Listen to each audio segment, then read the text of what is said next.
Hello everyone, welcome again to the channel. Today I want to discuss with you some stories that are related to Ukraine and in particular to this story that says Kiev comments on US Congresswoman allegations.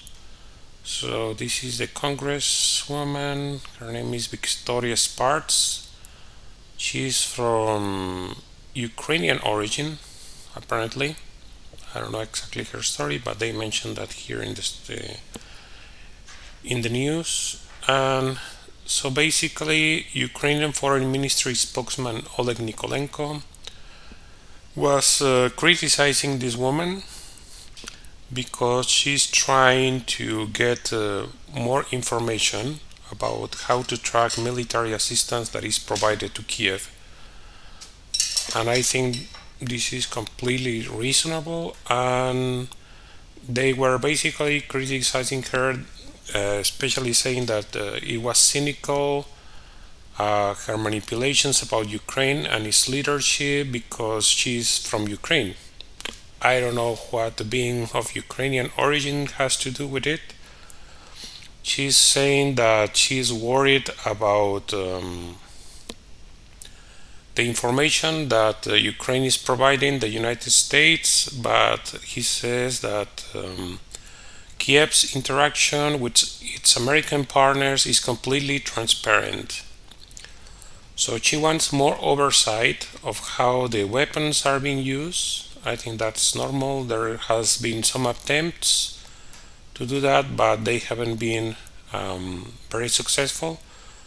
So they say they criticize this thing because they say any further bureaucratization and delaying the process will only help the Kremlin.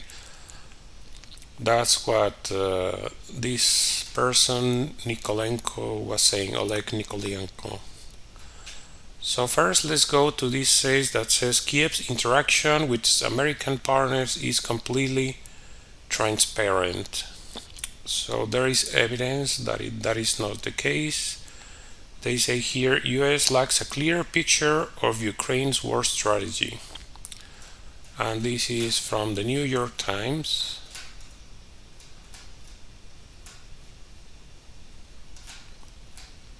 June 8th. So they say, despite the flow of all this news, American intelligence agencies have less information than they would like about Ukraine's operation and possess a far better picture of Russia's military, its planned operations, and its success and failures, according to current and former officials.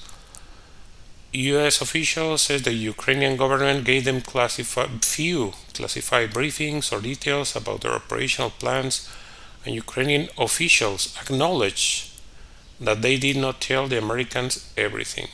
So that right there kind of contradicts this statement that says Kiev's interaction with American partners is completely transparent. Apparently it's not.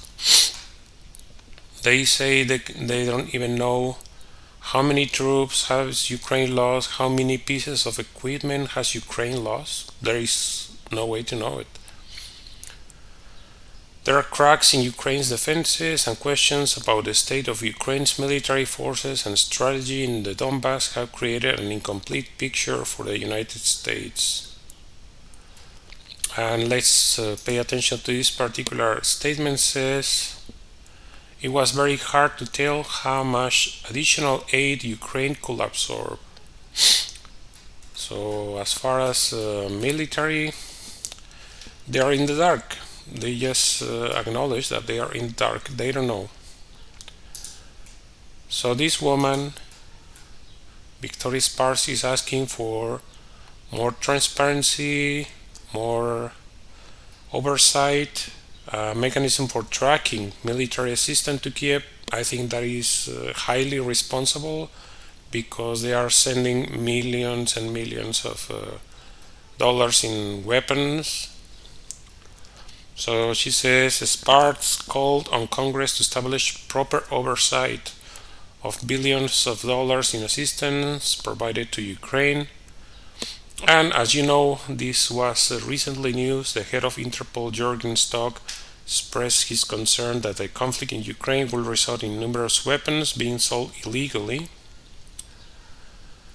And to put that on top of that, they have some problems with one of the politicians. They say, based on a variety of intelligence actions taken by Mr. Yermak in Ukraine and his alleged dealings in connection with Russia, Congress needs to obtain this information urgently to confirm or deny various serious allegations. So apparently this person, Tatarov, has been delaying the appointment of an independent anti-corruption prosecutor for over a year. Tatarov himself was investigated by the National Anti-Corruption Bureau, but later his case was allegedly inappropriately transferred to a regular prosecutor and closed. And then there's allegations that he was also attacking people that were protesting during the 2014 Euromaidan protests. And also Tatarov was involved apparently in violations of human rights and mass crimes. He has been under investigation over alleged misuse of money set aside for the construction of housing for the National Guard.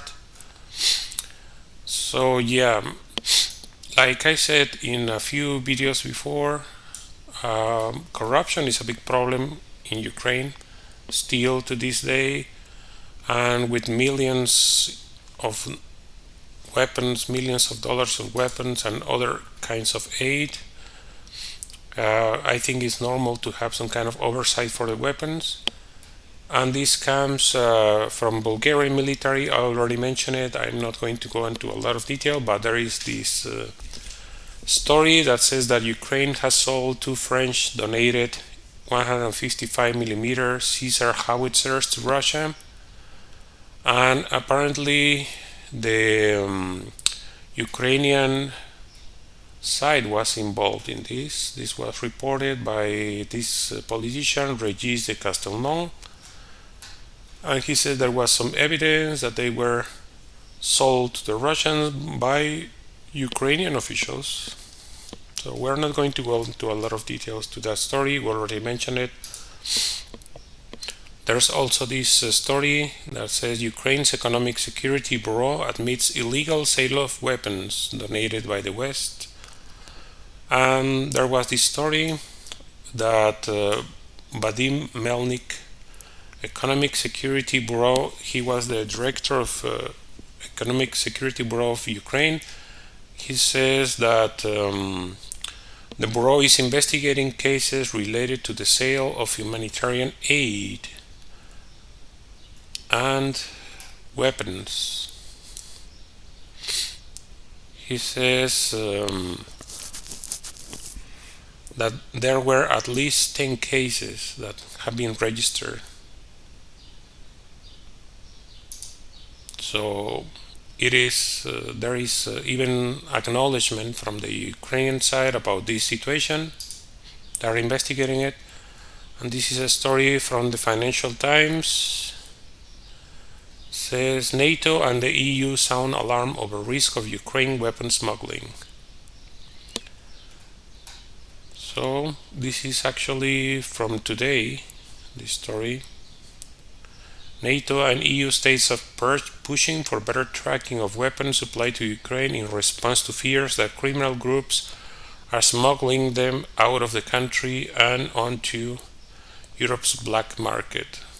So there is some worrying developments about that. There is this recent story that was Russia officially claims that Ukraine's arms spreading to Middle East and black market. This was a statement in television by Russian Defense Minister Sergei Shoigu, said that Ukraine had received some weapons, and some of the weapons were appearing in the Middle East.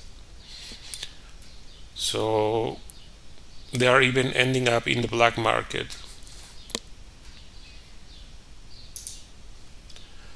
And then US is sending artillery precision rounds. This is from the Washington Post. And let's look at what they say. Some in Congress accuse the Pentagon of poorly accounting for where US military assistance ends up once it's transferred to Ukraine and failing to ensure it doesn't fall in the wrong hands. They don't even know how well the equipment is being used, what is the expenditure rates on the ammunition, if there is leakage in the black market. They say, talking about Congress, they have a responsibility over now billions of taxpayer dollars to have better insight of where it's going, who is going to, and how it's being used. The United States is relying primarily on the Ukrainian military to provide visibility on where the weapons go once transferred. And this is an article, very interesting, extremely long, but I will post it in the description so you can take a look and make some analysis on how countries that are in trouble, that have some crisis, actually create a very fertile ground for black market dealings with weapons. And this is something that we already mentioned, and let's get a little bit more into this. I think he was saying something here.